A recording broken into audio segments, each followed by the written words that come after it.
L'orchestre Galiléo poursuit sa lancée de concerts virtuels dans la région. Cette fois-ci, il vous propose Sérénade à tout vent, un ensemble de pièces écrites pour instruments à vent avec des œuvres de Mozart et Dvorak. Elles ont été interprétées sur des instruments d'époque et dirigées par Daniel Constantino.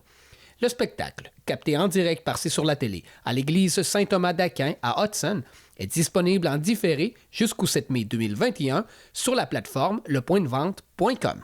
Je suis ravi de vous accueillir de nouveau ce soir à l'occasion de notre troisième concert de notre saison 2020-2021, qui s'avère également notre troisième web-diffusion, pandémie obligeant. Au programme, 2 œuvres de haut vol écrites expressément pour instruments à vent, soit, pour commencer, la grande partita de Mozart, Köchel 361, puis, après l'entracte, la Sérénade pour vent, opus 44 d'Antonin Dvorak.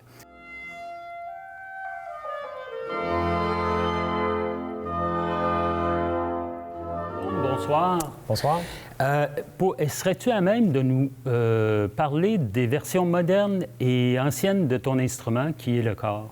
Oui. En fait, la grosse différence entre la version ancienne et moderne de mon instrument, c'est la plus marquante, c'est bien évidemment l'absence de piston. Donc, c'est la différence la plus visible, dans le fond, là.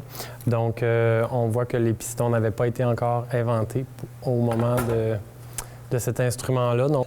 Une différence très évidente au début, c'est l'apparence des clés en métal. Il y en a beaucoup, beaucoup plus sur l'instrument moderne que l'instrument classique.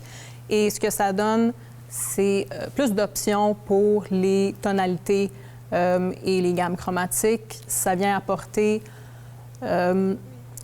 plus d'égalité dans le registre. On entend beaucoup moins des notes qui vont sortir moins fortes, plus fortes, quelque chose de pas mal plus homogène dans le timbre.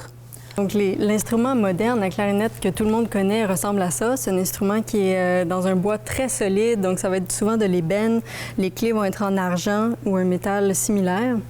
Et ici, un instrument historique, celui-là date de quelque chose comme 1810. C'est une copie d'un instrument de Grenzer qui est fait en buis.